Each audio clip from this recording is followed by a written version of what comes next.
Women in Peace, unlocking the chains of violence in 3 minutes. Today, we're exploring another vital topic, understanding the impact of psychological violence, spiritual violence, and cultural violence. Joining us once again is Dr. Gail, a psychologist and advocate for women in peace. Thank you for being here, Dr. Gail. Thank you for having me. It's very important to talk about these types of violence and its implications. Okay, so let's start with psychological violence. How would you describe it in simple terms? Okay. Psychological violence involves using threats, manipulation, or intimidation to control or harm someone's mental well-being.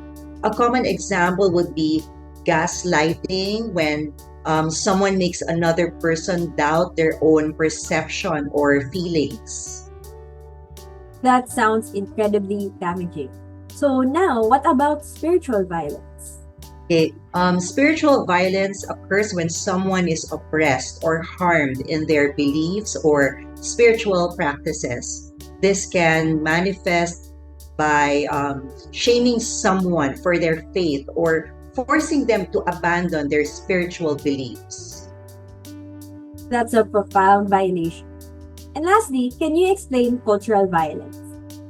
Okay, cultural violence refers to the ways in which societal norms and values can justify or perpetuate violence against certain groups. So an example would be discrimination based on gender, race, or sexual orientation that is acceptable or normalized within a culture. Thank you for those explanations, Dr. Gill. So now, can you tell us about the psychological effects of these abuses on individuals? Yes, absolutely. All three forms of violence can lead to significant psychological harm, including feelings of worthlessness, anxiety, depression. The victims may struggle with their identity and sense of belonging, which can hinder their overall mental health and ability to function in society. That's really concerning. So it's clear that these issues can have a deep and lasting effect. So what can our viewers do to help?